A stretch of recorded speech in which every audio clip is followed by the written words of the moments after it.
Quero cumprimentar os irmãos com a paz do Senhor. Aproveitando que estamos em pé, meus amados, vamos ler a palavra do Senhor. Livro do profeta Isaías, capítulo 6, versículo 8.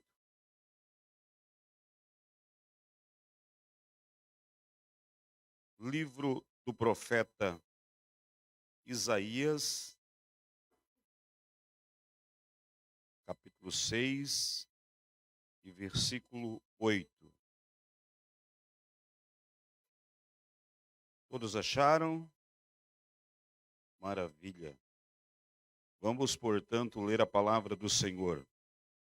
Depois disto, ouvi a voz do Senhor que dizia: A quem enviarei? E quem há de ir por nós? Disse eu: Eis-me aqui, envia-me a mim.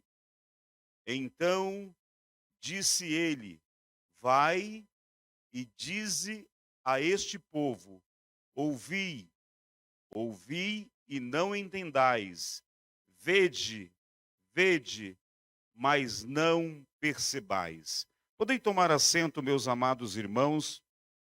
Eu estou muito feliz nesta oportunidade em poder mais uma vez poder estar aqui na congregação de Vila Sofia, esta congregação tão missionária, tão especial para nós e pelo carinho que temos pelo pastor Elias e também pelo Senhor preservar a sua vida e estar conosco nesta pandemia. Nós tivemos o desprazer de nos despedirmos de muitas pessoas queridas, mas prove ao Senhor preservar a vida do vosso pastor, que é muito querido e com certeza tem muito gás ainda para queimar, viu, pastor Elias?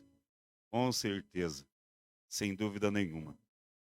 Eu quero agradecer a Deus pelo ministério de Curitiba, pela vida do pastor Wagner Tadeu dos Santos Gabi, que é o nosso pastor, também o nosso superintendente de missões, pastor Anderson Romano, e dizer que a nossa igreja em Curitiba é uma igreja missionária, uma igreja onde nós estamos nos preparando para conscientizarmos a nossa igreja de que de fato nós precisamos ser uma igreja missional para que tenhamos cristãos globais que pensem globalmente. Eu estou em Curitiba, mas eu me preocupo com algo que está acontecendo lá no Japão, lá no Butão, lá no Afeganistão, lá na Mauritânia, lá na Ucrânia, lá na Rússia, em vários países onde há uma grande necessidade de receber realmente a nossa ajuda como pessoas de Deus. E eu também disse para o pastor, nesta oportunidade ali, estava sentado, eu queria primeiro ter vindo na manhã missionária, né? E o pastor Neilson à noite. O pastor Neilson tem um negócio diferente ali. É muito bom ouvi-lo e Deus o usa muito, de forma muito especial. E quero dizer aos irmãos que nós temos um projeto missionário, eh, e o nosso projeto é ir para o norte da África, para um país chamado Tunísia. Está filmando ali, pastor? Tá na live, ok. Então, nós temos um chamado ali para o norte da África. É um país ali onde não tem a presença de evangélicos. E nós queremos adentrar ali como profissional liberal e ali pregar o evangelho. Você imagina, meu amado irmão, minha amada irmã, uma população com 11 milhões de habitantes e não ter um evangélico convertido ali naquela nação, a não ser pessoas que vão de outras nações, estrangeiros que estão ali.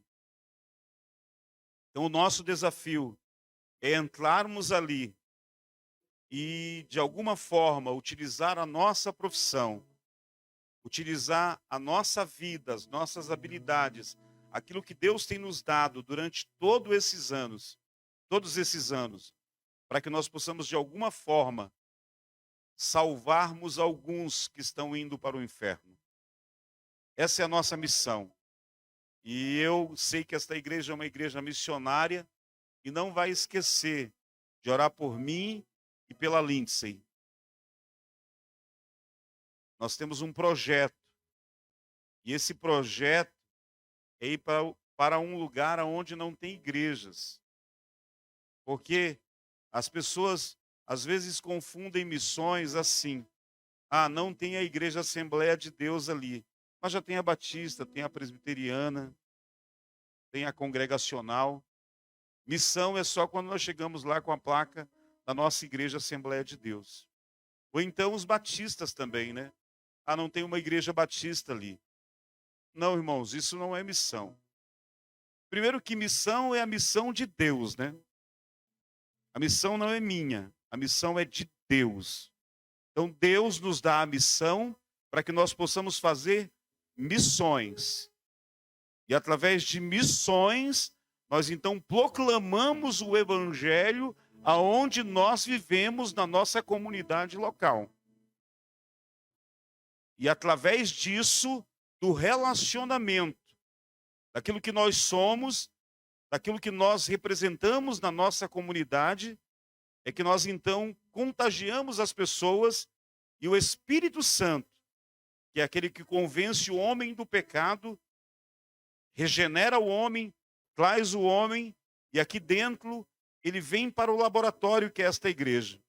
Esta igreja o transforma, e ele então automaticamente tem um encontro verdadeiro com o Senhor, é batizado nas águas, e parabéns à igreja aqui de Vila Sofia, porque proporcionalmente foi uma das maiores igrejas que levaram pessoas ao batismo. Então, Deus seja louvado por isso, que você continue sendo um multiplicador do discipulado, porque é o discipulado que faz a razão de existir da igreja.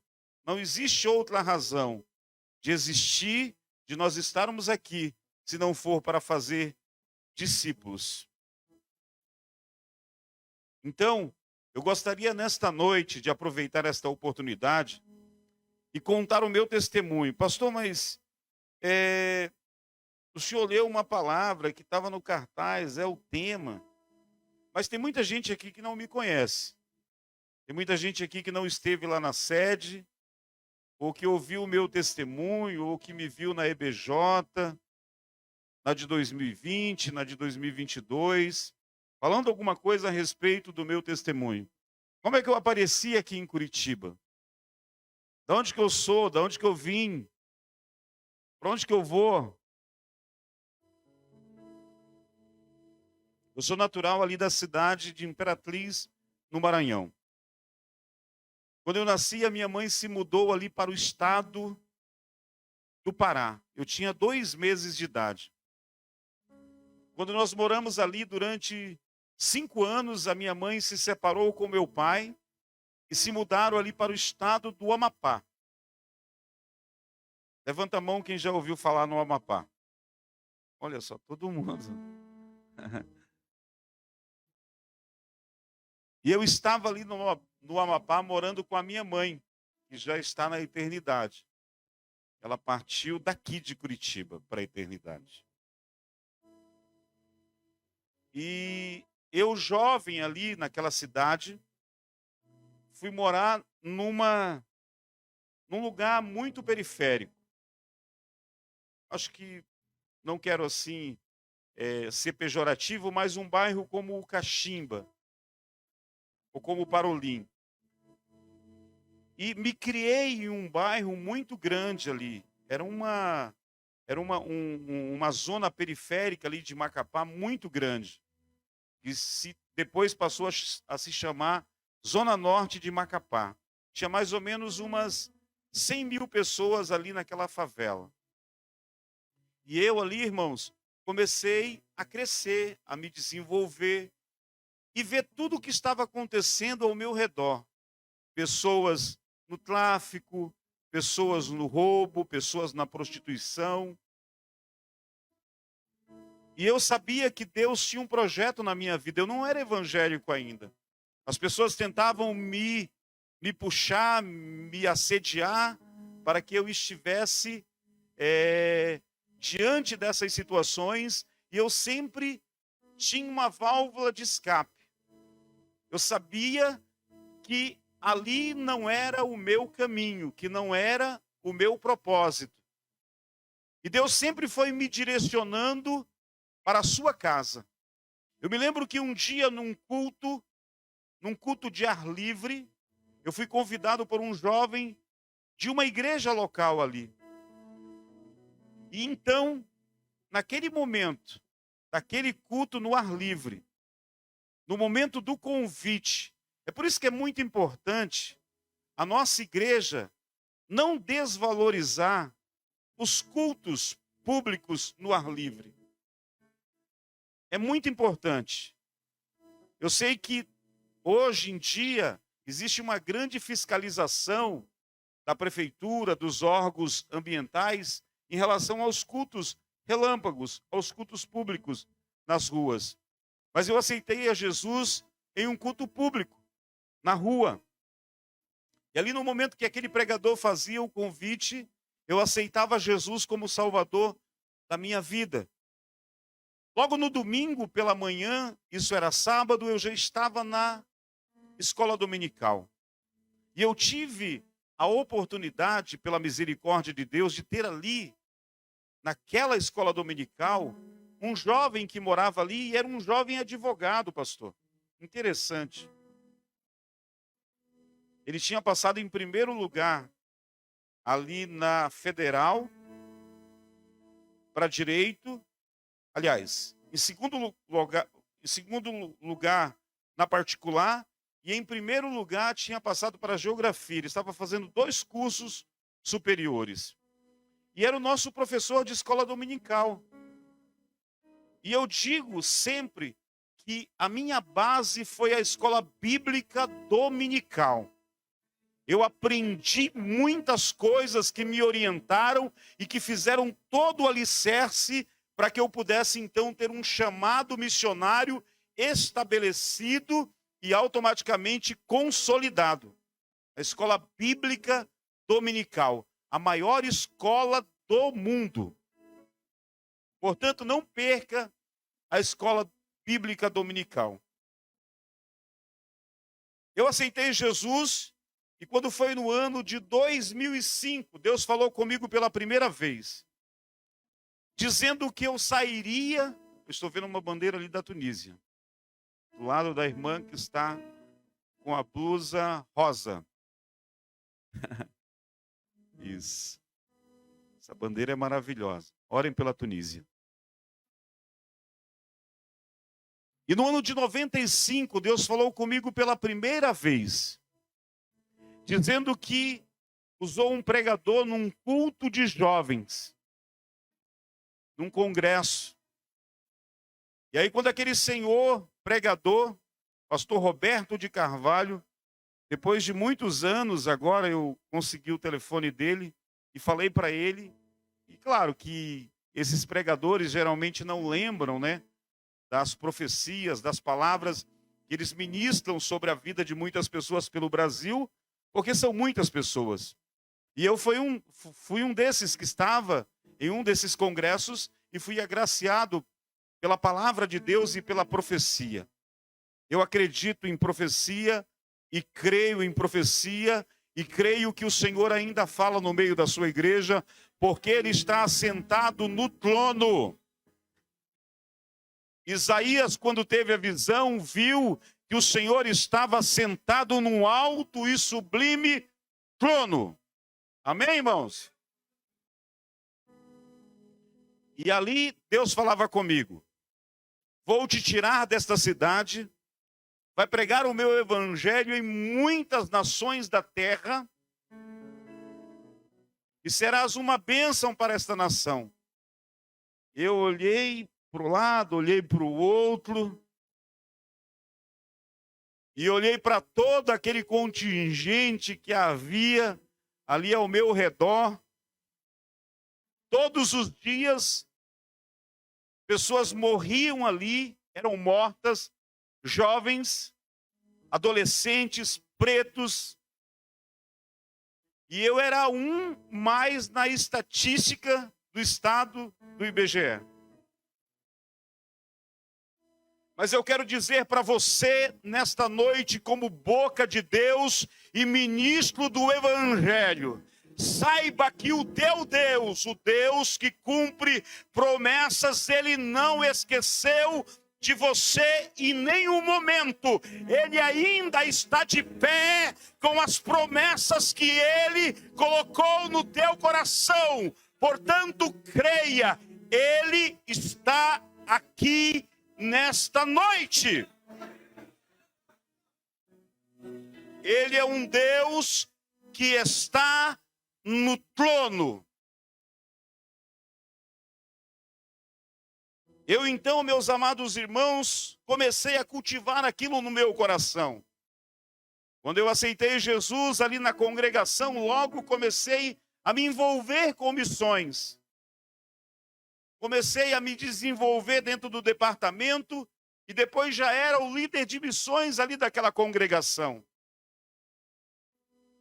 E quando foi no ano de 1999, Deus usa mais um profeta e diz: olha, eu vou te tirar deste estado, vou te tirar desta cidade e serás uma bênção. E eu mais uma vez olhei para o lado, olhei para o outro e não sabia como aquilo poderia acontecer. É porque milagre é milagre, irmãos. Milagre não se explica. Milagre não tem explicação. Milagre é milagre. Tem cientistas querendo explicar milagre, não consegue. Milagre é sobrenatural. Milagre é coisa do céu. Milagre é profundidade. Milagre não se explica.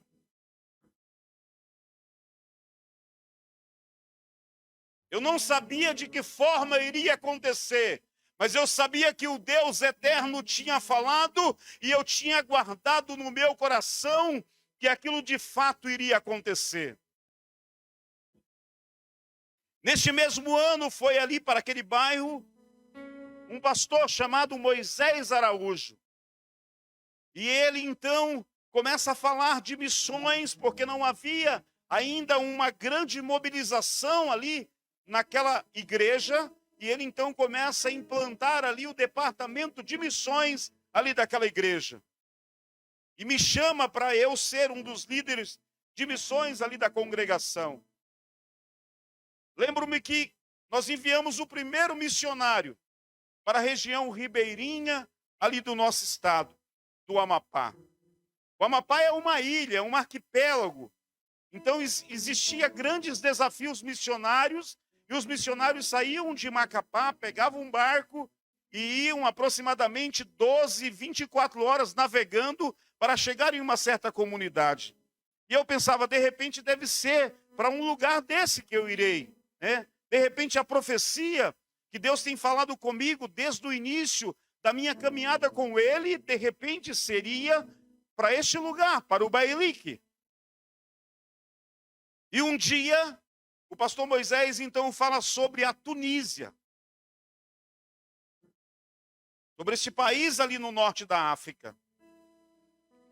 E aquela palavra desceu ao meu coração e eu lembrei da profecia e lembrei da palavra que os pastores, os pregadores tinham ministrado sobre a minha vida. Então falei para minha mãe. Na época, a minha mãe ajudava a criar os meus irmãos e eu, como mais velho, primogênito, ajudava a minha mãe a criar os meus irmãos. E não tinha possibilidade nenhuma de eu sair naquele momento e deixar a minha mãe sozinha ali com os meus irmãos ainda pequenos. Eu cheguei e falei para a mãe, e disse: mãe, Deus falou comigo em 95, falou comigo em 99. E agora esse pastor que chegou aí implantou esse negócio de missões aqui na nossa igreja. Porque tem esse negócio, viu, pastor? As pessoas dizem assim: é o departamento de missões, é só o pessoal do departamento. Errado, irmãos. Bola fora. Fora da bolha. Não. Missões é um estilo de vida da igreja. Missões é a vida da igreja. Missões é o organismo vivo da igreja. Ou seja, a criança tem que ter missões pelo discipulado. O jovem, o adolescente, o músico, a orquestra, os obreiros, todos devem participar deste processo da grande comissão. Porque todos nós fomos comissionados lá, quando Jesus fala no capítulo 28 de Mateus. Todos nós fazemos parte da grande comissão. Não há escapatória quando nós aceitamos Jesus e nós nos despimos de todo o pecado, como o apóstolo Pedro fala lá no seu capítulo 2 da sua primeira carta, quando ele fala sobre os pecados e fala sobre o leite espiritual. Ou seja, ele está dizendo que nós temos que nos despojar de todo o pecado, depois nos alimentar do leite espiritual para que haja crescimento. Então, isso é missões, é você se desenvolver como um organismo vivo dentro da igreja. E desta igreja local, de Jerusalém, Judeia, Samaria, Deus vai tirar alguns para levar além fronteira.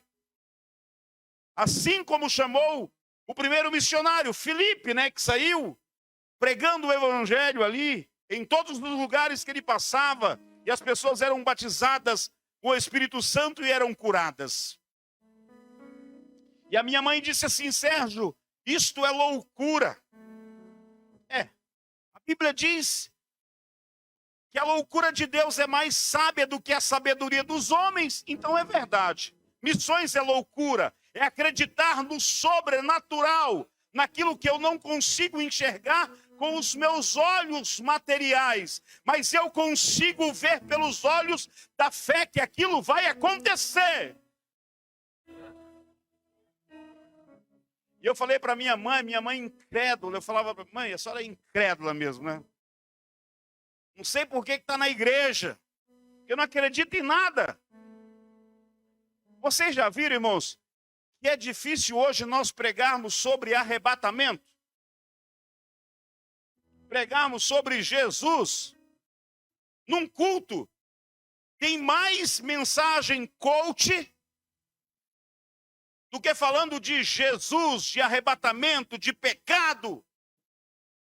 Eu preguei esses dias lá na sede, lá em Curitiba, domingo retrasado, e eu falava que vai acontecer o arrebatamento da igreja. E quem não aceitar Jesus vai para o inferno. É a palavra que diz. E eu falei para o pastor Márcio: o pastor Gabi pediu para eu pregar uma mensagem evangelística, mas eu só vejo crente dentro da igreja. Posso pregar? Se o pastor falou, está autorizado.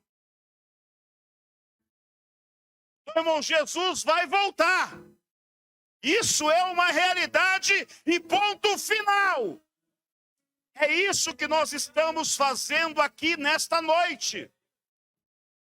Nós só estamos aqui porque nós acreditamos que existe um Salvador que nos salvou e ele nos impulsiona aí levar esta mensagem a outras pessoas. A minha mãe não acreditou em mim. Cheguei para o meu pastor e falei: pastor, Deus tem um chamado na minha vida lá para o norte da África.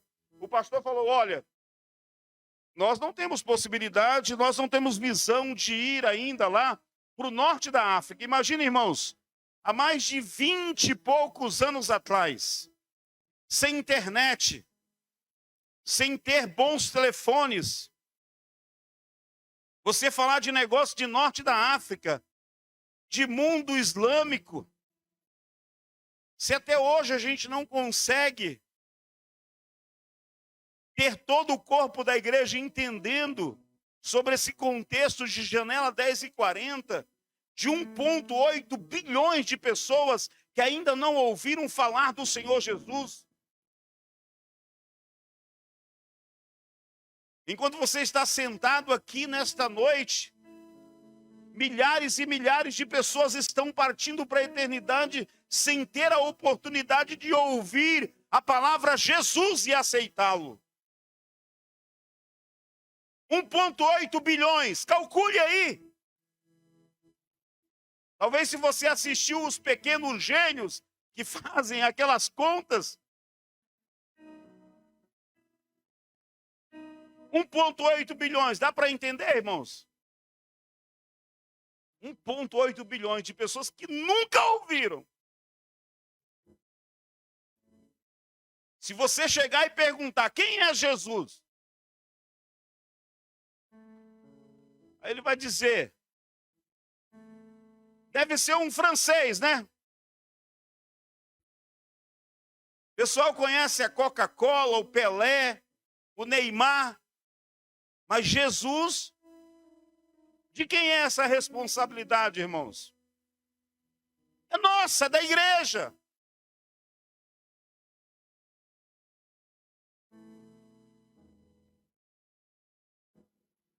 A mensagem que hoje nós estamos acostumados a ouvir é a mensagem de vitória, né, irmãos? Você vai receber, vai abrir uma porta. Se não abrir uma porta, o teto vai se abrir. E se o teto não se abrir, vai abrir o chão, mas você vai conquistar. Mais fácil pregar esse tipo de mensagem, irmãos. É mais fácil, porque o povo se alegra, né? É mais fácil. Não é saudosismo não, irmãos. Mas Jesus vai voltar para levar a sua igreja. Porque há uma imoralidade total nesta nação. E neste contexto aqui também que eu li em Isaías, havia um processo de corrupção, de idolatria, e Israel estava sendo julgado aqui. E Deus levanta esse profeta chamado Isaías.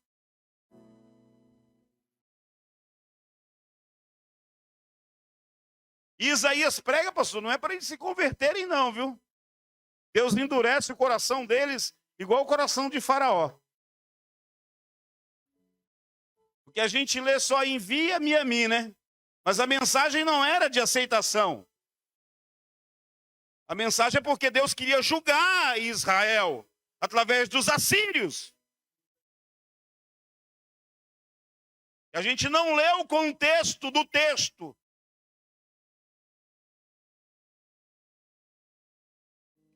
Meu pastor não acreditou no meu chamado. Minha mãe não acreditava no meu chamado. Eu sempre pensei, eu preciso me preparar para adentrar aos países não alcançados que precisam do evangelho. É muito importante, jovem, adolescente, a preparação. Para que eu estou fazendo inglês? Para que eu estou estudando alemão? Por que eu estou estudando Libras? Por que eu estou me profissionalizando, sendo um pedreiro, um carpinteiro, um eletricista? Por que eu estou fazendo engenharia? Deus vai usar as tuas habilidades quando chegar o momento certo, usando a sua vocação para aquilo que de fato Ele tem como propósito na sua vida. Por isso, todo tipo de preparação é muito importante. Eu morando lá na favela, irmãos, mas eu tinha a concepção de que Deus iria fazer algo. Eu não sabia como, eu não sabia explicar. As pessoas, quando você mora em um bairro vulnerável, as pessoas já te olham de cima para baixo.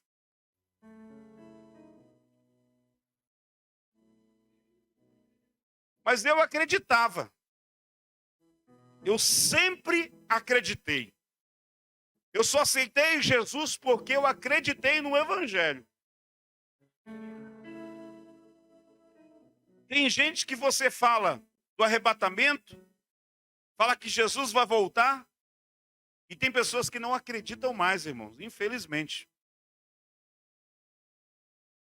A gente está dentro da igreja, mas nós não ganhamos outras pessoas para Jesus, nós não discipulamos, nós não nos relacionamos com as pessoas que estão dentro do nosso contexto. Eu me lembro que naquela época, há 20, 30 anos atrás, as igrejas eram cheias de pecadores no domingo. Hoje, nós estamos em um culto e a gente tem que se preparar porque a gente tem que pregar para crente. É por isso que a gente se acostumou a não falar mais de arrebatamento, de pecado. Porque a gente tem que trabalhar agora para admoestar a igreja. Isso é um perigo, irmãos. Talvez nós passaremos pelo mesmo processo que passou os Estados Unidos e que passou a Europa.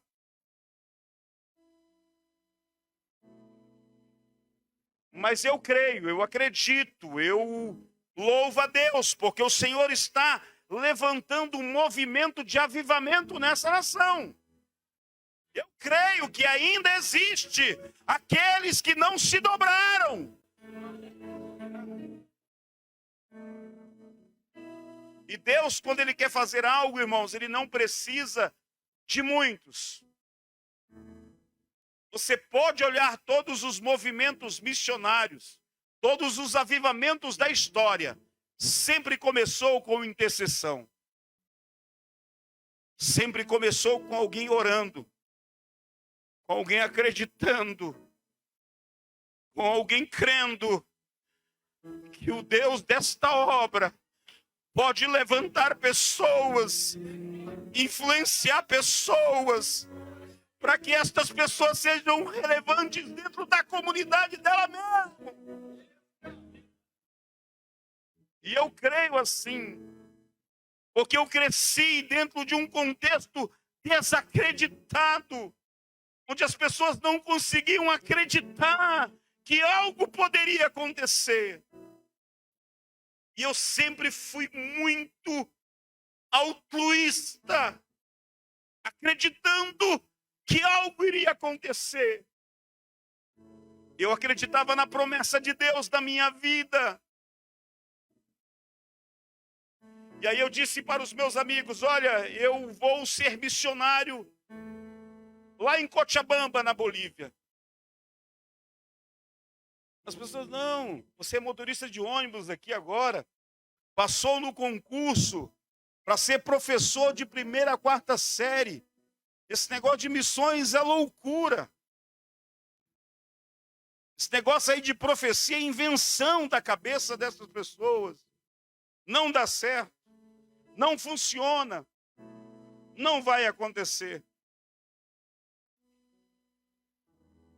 Como eu acreditava, irmãos, cheguei para minha mãe e disse, olha mãe, eu vou vender aqui o terreno que eu tenho, vou pegar a venda da moto que tenho, vou pegar a indenização da empresa, que não era uma indenização tão alta, e vou investir nesse projeto. Parti ali para a cidade de Cochabamba, no ano de 2000 para 2001. Quando eu cheguei lá, eu saí de um estado muito quente, como é o Amapá. E quando eu cheguei lá em Cochabamba, estava fazendo aproximadamente, irmãos, 4 graus. E eu não sabia, porque não tinha informação. E eu me lembro que quando comprei a passagem ali, em Santa Cruz, o motorista falou assim para mim, eu vou passar no terminal de Cochabamba e te deixo lá. Quando ele chegou de madrugada, ali em Cochabamba, ele disse que eu não entendia muito bem, aí ele falou que ia me deixar na BR. 5 horas da manhã, 5 graus. E agora?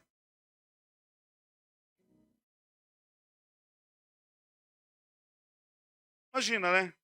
Você sai mesmo que é um contexto de vulnerabilidade, mas você está no meio da tua família. Você está no meio das pessoas que podem te auxiliar, te ajudar, te estender a mão. E aí eu estava ali, naquele contexto agora, 5 horas da madrugada, com 5 graus, eu saí de uma temperatura de 38 graus, irmãos. E eu comecei então a falar com Deus ali. E quando eu comecei ali a orar, de repente, do nada aparece uma pessoa ali, no meio daquela estrada. Diz assim: olha, eu vou te levar até a rodoviária. Eu já comecei a entender que Deus estava querendo produzir dentro do meu coração. Porque esse seria o primeiro teste. Porque hoje, quando você envia um missionário, você automaticamente liga para o pastor, para a igreja, prepara toda a documentação e o envia. E aí lá ele é recepcionado. Agora você imagina você ir sem conhecimento nenhum. Esse era o meu contexto. Sem a bênção da minha mãe e sem a bênção do meu pastor também.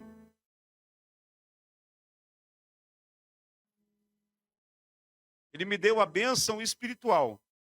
Orou por mim, disse que eu poderia ir, mas financeiramente nada.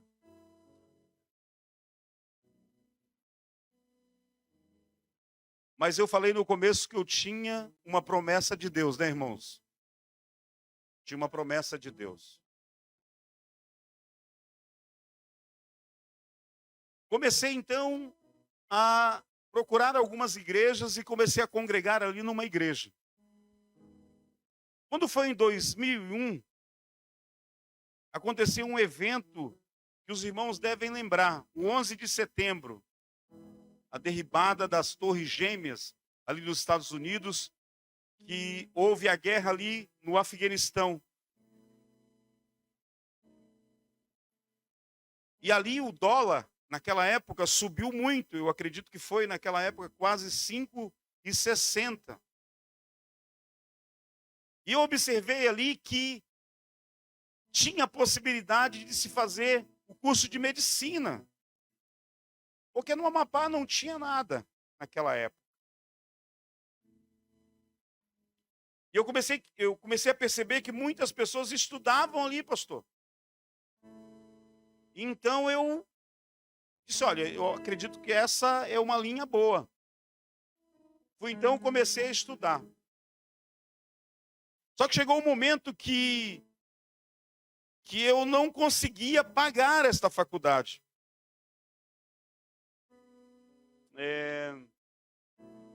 E eu me lembro que eu liguei para minha mãe e disse: mãe, eu estou com uma dificuldade aqui, que eu não estou tendo recurso para alimentação. Porque como o dólar tinha subido muito, eu não tinha possibilidade. E a minha mãe falou então: olha, eu vou conversar com o pastor. Eu não tenho, mas vou conversar com o pastor. E daí a minha mãe foi então com o pastor.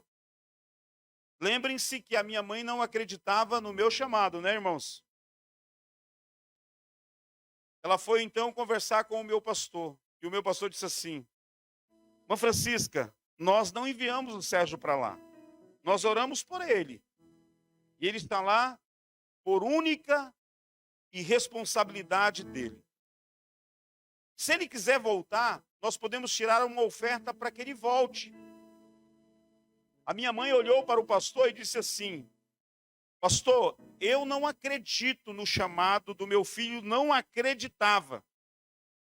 Mas o Senhor, falando desta forma, eu creio que o mesmo Deus que enviou o meu filho para lá, é o mesmo Deus que vai cuidar dele até ele retornar aqui com a bênção dele na mão. Agora eu já tinha a promessa de Deus e já estava com a bênção da minha mãe. Ela ligou para mim e disse assim: olha, Serginho, eu quero dizer para você que eu tenho 2 notícias boas para te dar.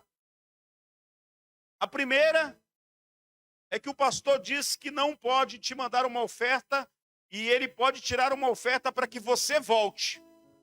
E a segunda é que eu disse para ele que você não vai voltar, que você irá continuar, porque o Deus que colocou isto no teu coração é o Deus que vai conservar e vai manter este projeto de pé.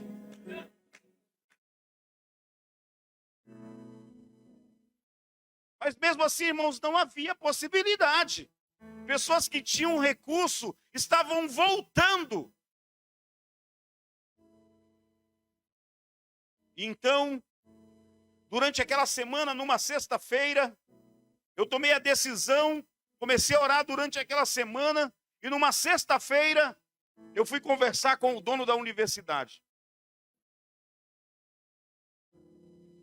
Cheguei lá, me apresentei, disse para a recepcionista: quero conversar com o dono da universidade. Ele já está na eternidade, esse senhor. E aí, a moça da recepção disse assim: sobre que seria o assunto? Não, só com ele. A gente, quando vai pedir alguma coisa, fica meio envergonhado, né? Na recepção ali, você não quer já revelar o assunto. É só com a pessoa principal. Não, mas não funciona assim. Eu preciso saber o assunto. É assim ou não, irmãos, nas empresas?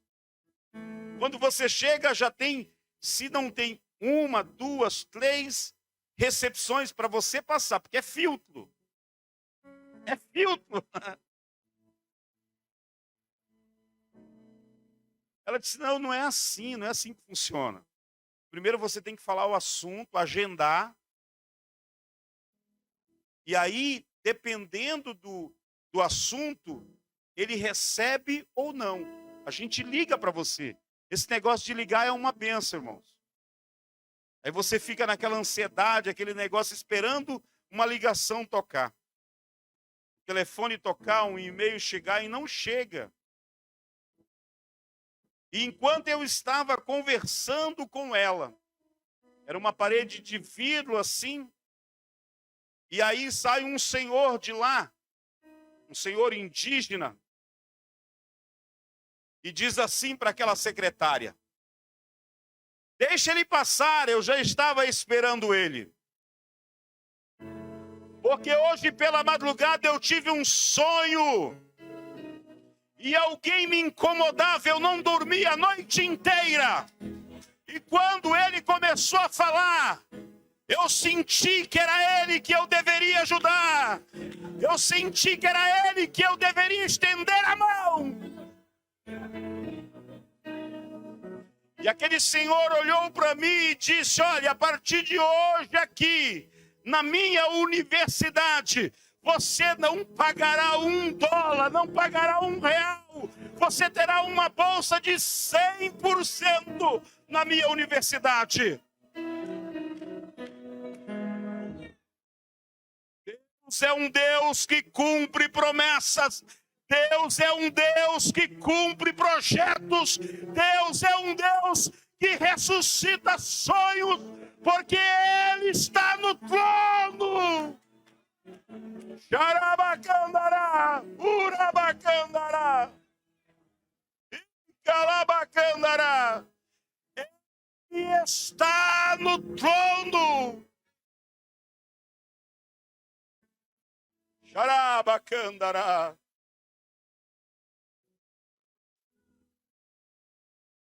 E aí ele falou para mim assim: vejo que você tem uma voz grave, fala bem.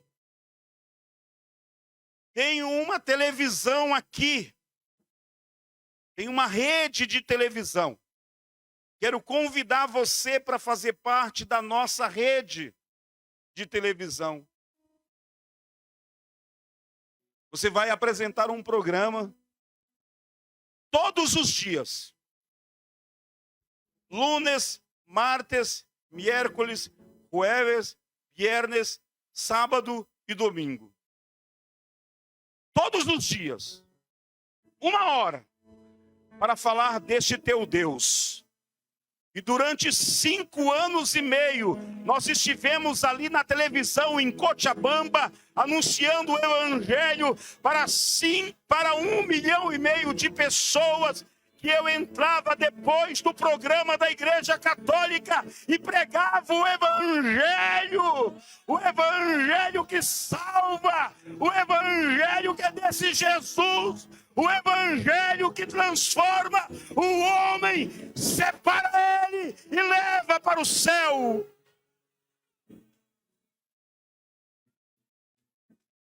Durante 5 anos e meio, nós estivemos ali, glorificando e exaltando o nome do Senhor. No ano de 2001, quando aconteceu o episódio das Torres Gêmeas, eu estava no ar. Programa evangélico, eu pensava que aquilo lá era um filme, uma brincadeira que estavam fazendo. E de repente, aquele programa, que era um programa evangélico, que era para durar 1 hora, durou a manhã inteira. Porque eu fiquei no ar ali anunciando e falando notícias ali que estavam acontecendo em tempo real nos Estados Unidos. Irmãos, Deus é fiel. Quando Ele fala, Ele cumpre. Quando Ele fala, Ele resolve. Porque Ele ainda está no trono.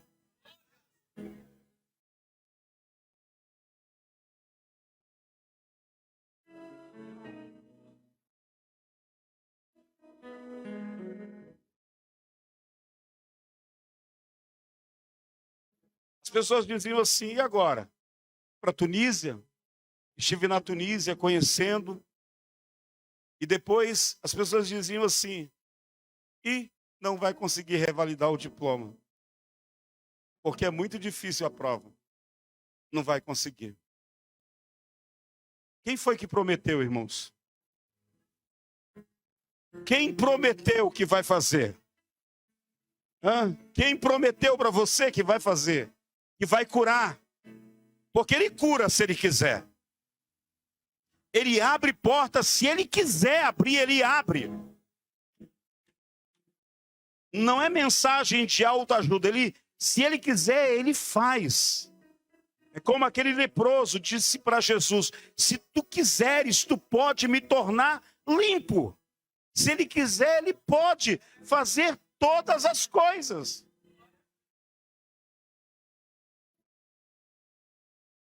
Olha a minha capacidade humana, irmãos. E eu vejo pessoas aqui que têm sonhos, que têm projetos, e que vão muito mais além do que Jerusalém. Talvez Deus vai escolher alguns para ir à Judéia, a Samaria. Mas talvez do meio desta congregação, viu, pastor Elias? Talvez Deus vai levantar alguns para ir além fronteira, eu creio. Eu creio. Eu creio que Deus é tão fiel ao ponto de amar tanto pessoas aqui neste lugar, ao ponto de dizer, olha, a quem enviaremos? E quem há de ir por nós? Olha o privilégio que é, irmãos, nós recebermos o chamado de Deus e nós aceitarmos esse chamado para podermos sermos cooperadores da missão de Deus. Isso é muito honroso. Isso é muito honroso. Eu revalidei o meu diploma. Já estou há 16 anos atuando no Brasil como médico especialista na área de psiquiatria. Já viajei à Tunísia, ao Iraque. E aí faltava casar. O pessoal dizia assim, não vai casar. É como Deus é um Deus que é estrategista, irmãos. Não se preocupe. Não se preocupe com aquelas pessoas que são maledicentes. Que tudo que você fala, que tudo que você projeta, planeja, ele diz, olha, não vai dar em nada. Passou na primeira fase, mas quero ver passar na segunda. Tem esse tipo de gente dentro da igreja. Mas não se preocupe com isso. O Deus que te prometeu é o Deus que vai caminhar com você. É o Deus que vai cuidar de você. Porque aquela promessa que está escrita ali em Mateus no capítulo 28, que Ele estaria conosco todos os dias até a consumação dos séculos, não é uma declaração romântica. Ele estará com você todos os dias até a consumação dos séculos. Ele vai andar com você. Ele vai pegar na tua mão quando você não tiver forças de dar o próximo passo. Ele vai te ajudar quando chegar aquele momento em que você tem que tomar a decisão mais importante da sua vida. Ele vai estar do teu lado. É real aquela promessa. Eu vou estar todos os dias caminhando com vocês. Se vocês pregarem o meu evangelho, se vocês ensinarem pessoas, se vocês discipularem, eu vou estar com vocês todos os dias.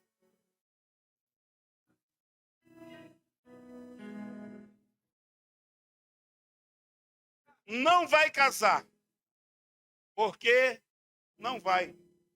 As pessoas são assim. Mas eu nunca acreditei no que as pessoas me diziam, irmãos. Nunca acreditei. Eu sempre procurei acreditar que a Bíblia fala. Vai lá no teu quarto, dobra o teu joelho e conversa com quem manda, com quem resolve, com quem decide, com quem abre as portas, com quem sabe fazer as coisas.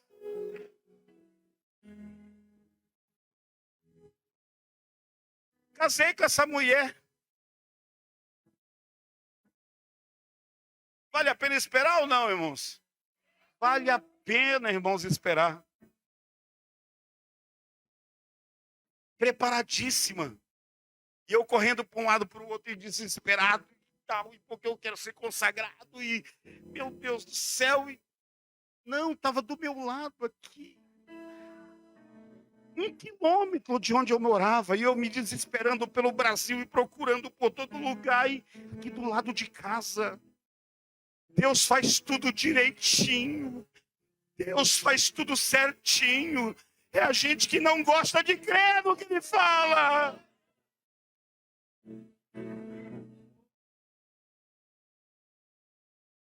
E olha só, irmãos, Deus me deu uma descendente de italiano.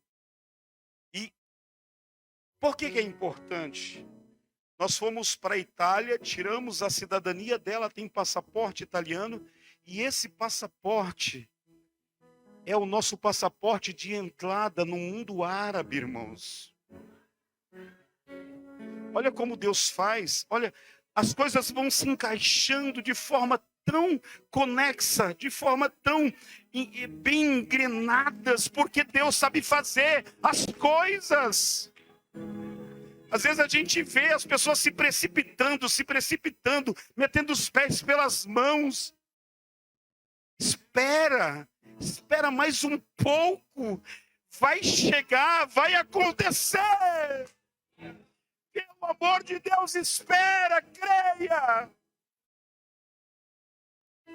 Creia que vai acontecer aquilo que Ele falou.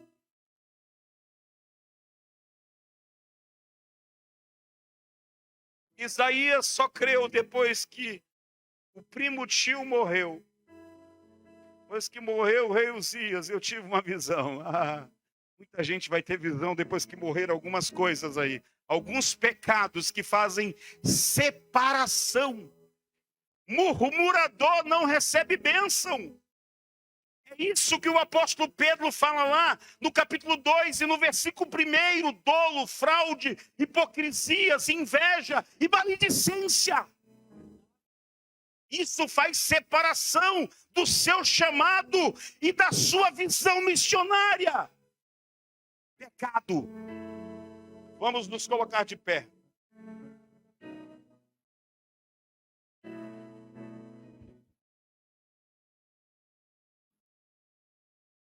Falei tudo que Deus colocou no meu coração para falar.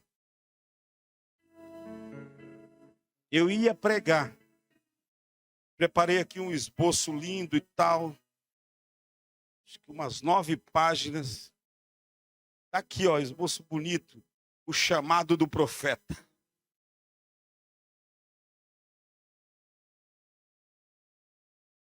Creia. Deus vai fazer o impossível se Ele quiser. Não se preocupe com aquilo que você não pode fazer. Deus vai fazer se Ele quiser fazer.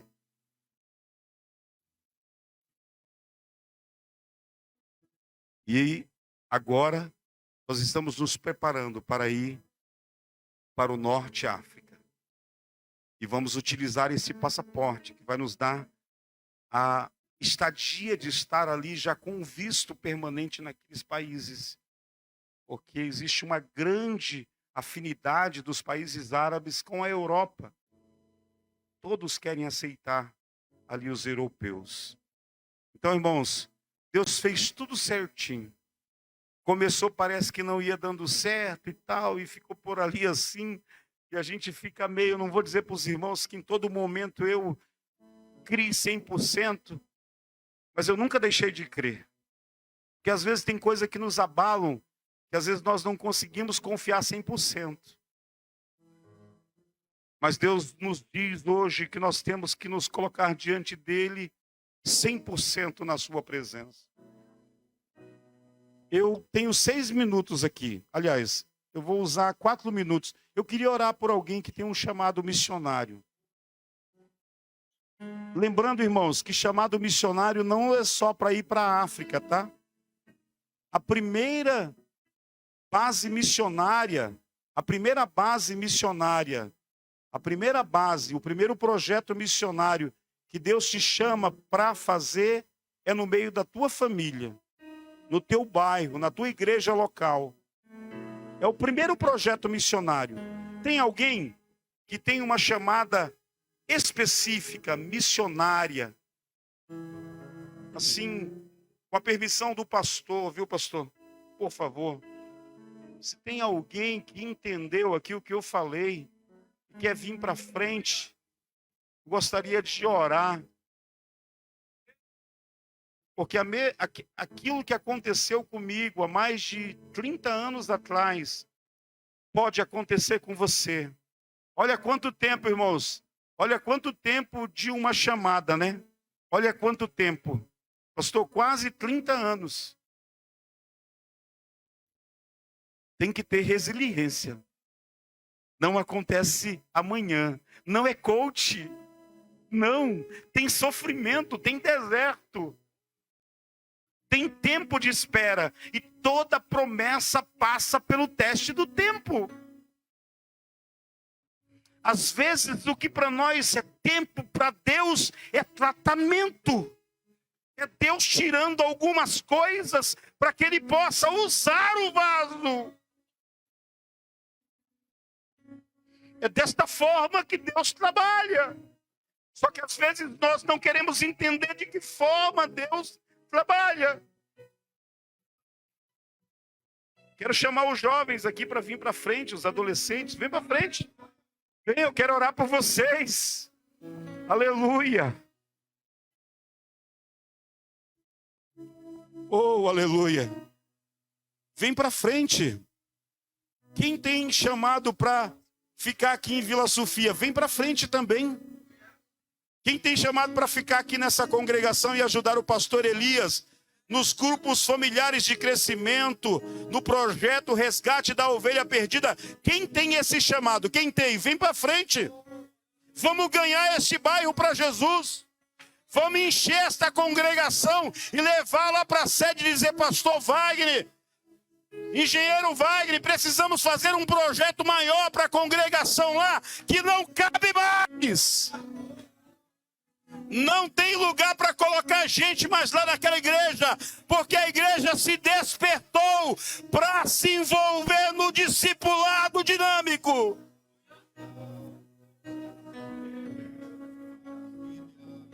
Irmão, não fique intimidado, é evento de missões. Lá na sede, às vezes, o pastor Wagner e Gabi desce, os obreiros descem, os pastores descem. Nós somos todos servos, nós temos que prezar a humildade.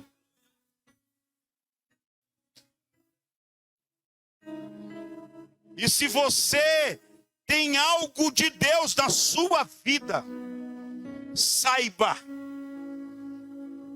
que ainda por estes dias, Deus fará algo poderoso na sua vida. Deus usará pessoas. Deus moverá situações para que você seja abençoado para a glória daquele que está no trono. Urabacandará.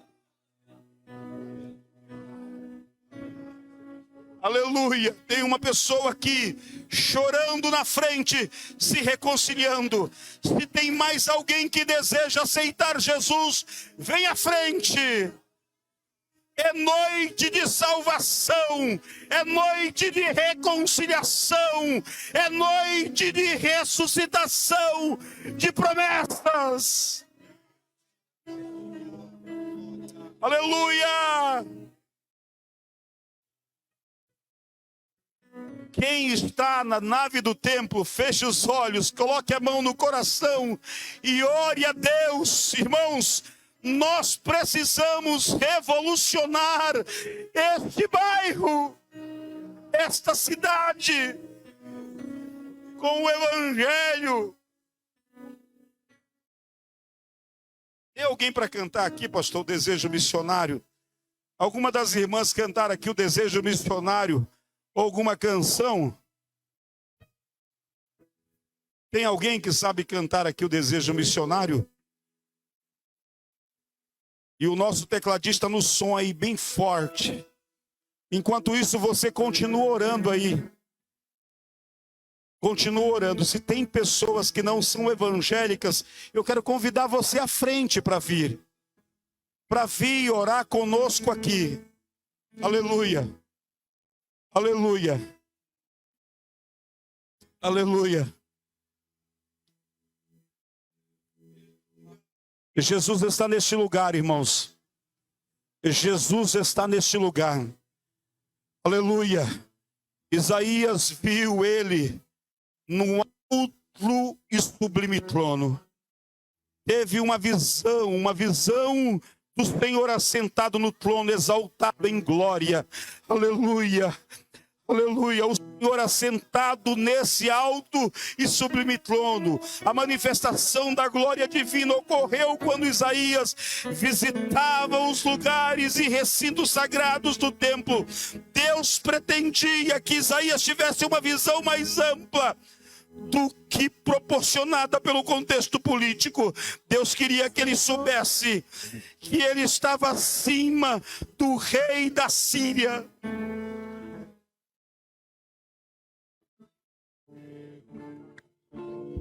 Aleluia. Senhor, tu sabes. Feche os teus olhos, irmãos. O anelo que há. Você que não veio, feche os teus olhos e me ajude aqui.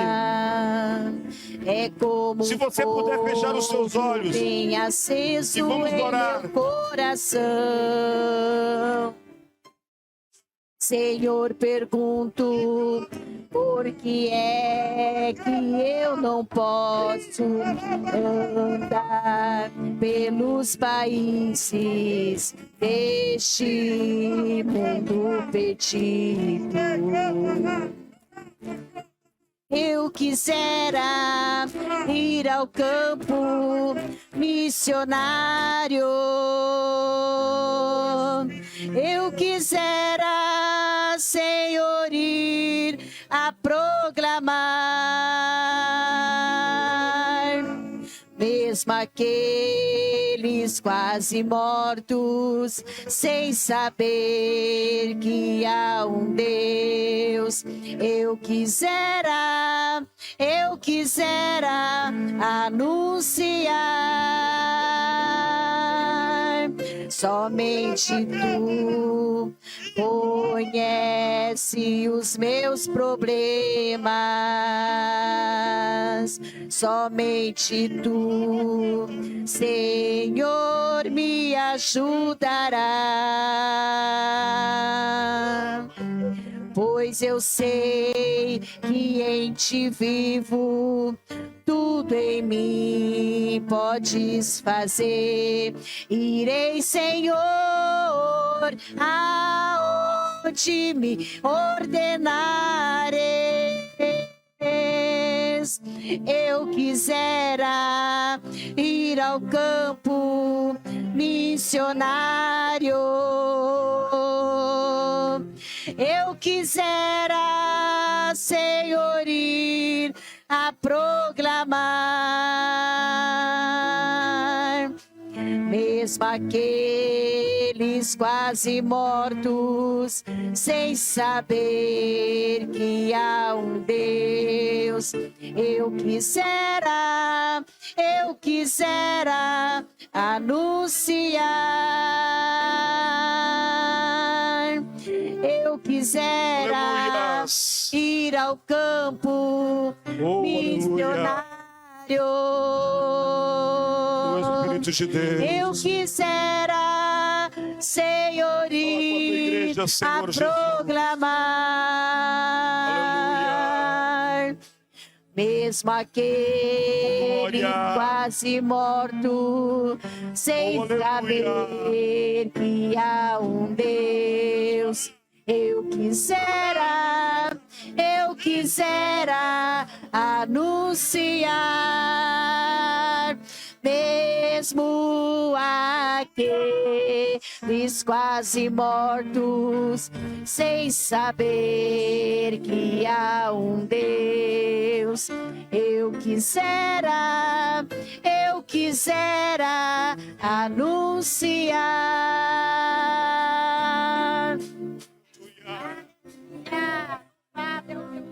Aleluia. Adore a Deus, adore a Deus. Há uma presença na casa. Aleluia, aleluia, aleluia. Há uma presença, a presença está na casa. Jesus está na casa. Aleluia, aleluia. Eu sinto a presença dele. Jesus está na casa. Arabacandará. Jesus está na casa. Urabacandará.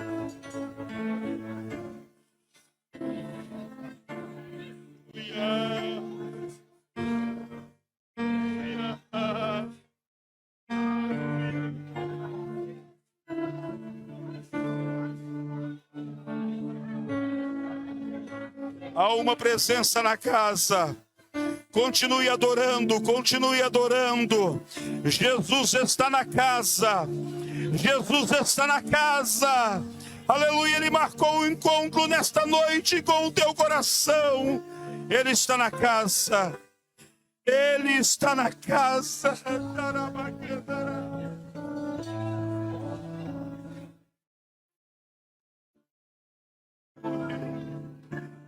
Batiza Jesus, batiza no teu Espírito Santo, batiza Jesus.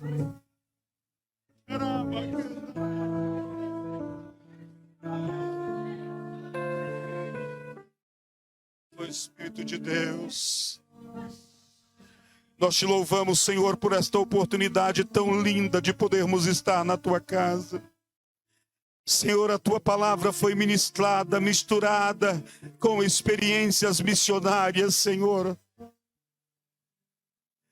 Nós sabemos que a tua igreja é uma igreja bíblica, uma igreja teológica, Senhor, mas nós acreditamos em profecias, nós acreditamos naquilo que o Senhor fala com a tua igreja.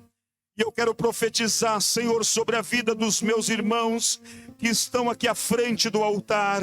Ó Deus, eu não sei de que forma o Senhor vai usá-los, eu não sei de que forma o Senhor falou com eles, mas se o Senhor falou em algum momento, Pai, neste momento reacende a chama nos vossos corações.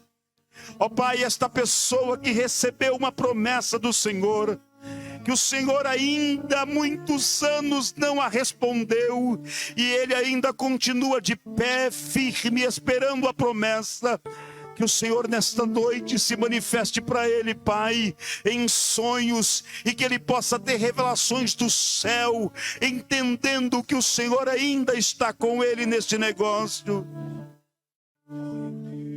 Pai, este homem, esta mulher, que está diante da tua presença, Senhor, crendo que deseja fazer algo mais para ti. São pessoas que estarão aqui ajudando o pastor Elias, Pai, neste grande movimento missionário, transformando a igreja local em igreja missional. Uma igreja que se sente enviada onde ela está. Senhor, que as pessoas se sintam atraídas a vir na congregação. Ó Senhor, que estas pessoas sejam envolvidas com amor, com gratidão. Que as pessoas desta congregação, Senhor, possam ter atributos do céu.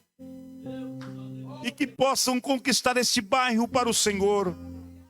Senhor, esta pessoa que está voltando, que estava afastada dos teus caminhos, se acontecer hoje o arrebatamento da igreja, Jesus, que ele seja arrebatado e possa se encontrar contigo nos ares e estar para sempre com o Senhor. Pai, prospera esta igreja. Agora, Senhor, eu quero te pedir, se o Senhor quiser, o Senhor pode curar nesta noite.